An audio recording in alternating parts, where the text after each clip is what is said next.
And how, Audrey? Am I the man yet? Doth my simple feature content you? Your features? Lord warrant us, what features? I would the gods had made thee poetical. Truly I do. For thou swearest that thou art honest. Now, if thou wert a poet, I might have some hope that thou didst fame. Would thou not have me honest? Oh, no, truly, unless thou wert hard-favored. For honesty coupled to beauty is to have honey the sauce to sugar. A material fool. Well, I am not fair, but I pray the gods make me honest. No, to cast away honesty upon a foul slut were to put good meat into an unclean dish. I am not a slut, but I thank the gods I am foul. Well, praise be the gods for thy foulness. Sluttishness may come hereafter. But be that as it may be, I will marry thee, and to that end I have been with Sir Oliver Martex, the vicar of the next village, who hath promised to meet me here in this place in the forest, and to couple us. I would fain see this meeting. Well, the gods give us joy. Amen. A man may, if he were of a fearful heart, stagger in this attempt. For here we have no temple but the woods, no assembly but horn beasts. Here comes Sir Oliver. Sir Oliver Martex, you are well met. Will you dispatch us here under this tree, or shall we go with you to your chapel? Is there none here to give the woman? I will not take her own gift of any man. Truly. She must be given, or the marriage is not lawful.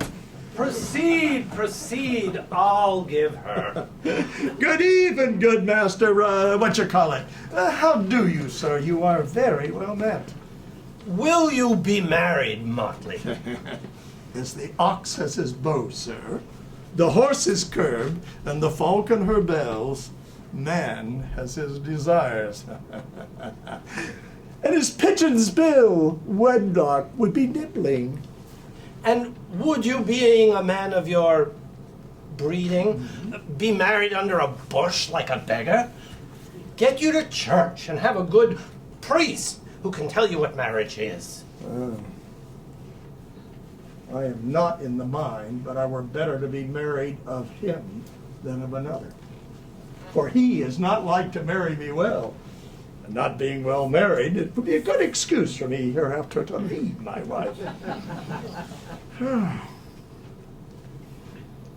Oh, come, sweet Audrey, we must be married, or we must live in bawdry. Farewell, good Master Oliver. I will not to wedding with thee.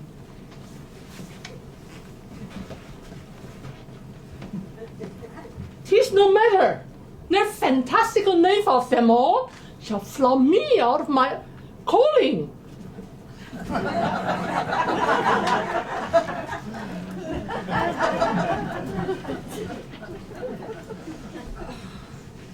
Oh, never talk to me. I will weep.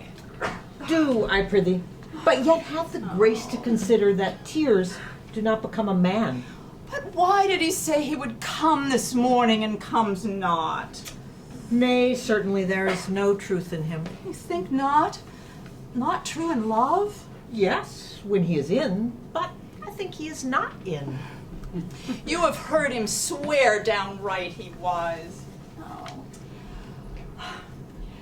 I met the Duke yesterday and had much good question of him. He asked me of what parentage I was, and I said, of as good as he. And he laughed and let me go. Oh, but why talk we of fathers when there is such a man as Orlando? Oh, that's a brave man. He writes brave verses, speaks brave words, swears brave oaths, and breaks them bravely. Oh. Who comes here? Mistress and master, you have oft inquired after the shepherd that complained of love. Yes.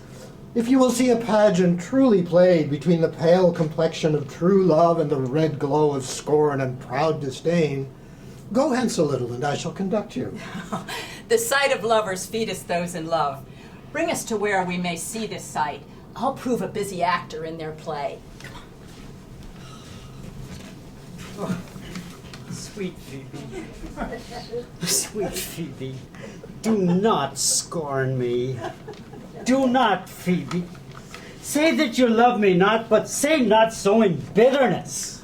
I fly thee, for I would not injure thee. If ever, and that ever may be near, you shall meet in some fresh cheek the flower of fancy, then you shall know the wounds invisible that love's keen arrows make. Yeah, but till that time, come not thou near me, as till that time I shall not pity thee. And why, I pray you? Who might be your mother, that you insult, exalt, and all at once over the wretched? Though you have no beauty, why must you be so proud and pitiless? Why do you look at me?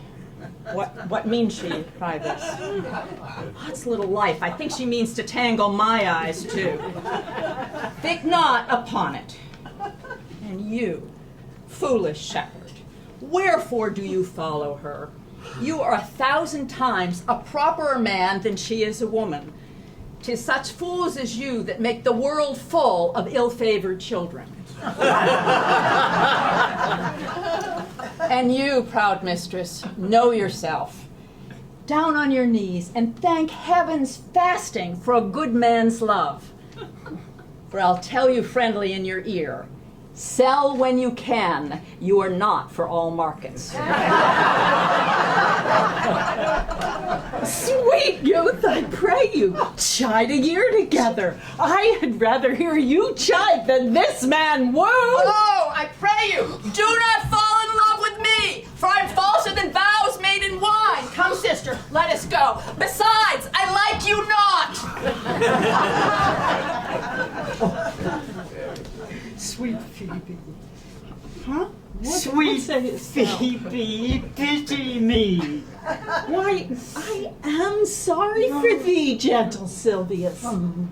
Silvius, the time was that I hated thee. And yet it is not that I bear thee love, but since thou canst talk of love so well, thy company, which erst was irksome to me, I will endure, and I'll employ thee too. But do not look for further recompense than thine own gladness that thou art employed. Well, I should think it a most plenteous crop to glean the broken ears after the man the main harvest reaps. Knowest thou the youth that spoke to me erewhile? Not very well, but I have met him oft. Think not I love him, though I ask for him. It is a pretty youth. Not very pretty. He'll make a proper man. He is not very tall, yet for his years, he is tall. There be some women, Silvius, had they marked him, would have gone near to fall in love with him.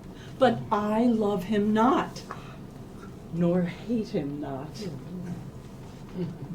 And now I am remembered.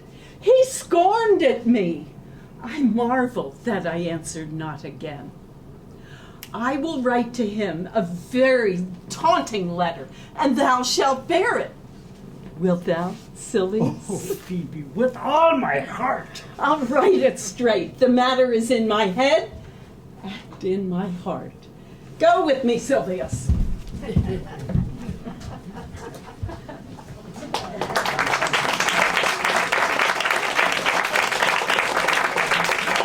There will be a 10-minute intermission. Please return to your seats promptly.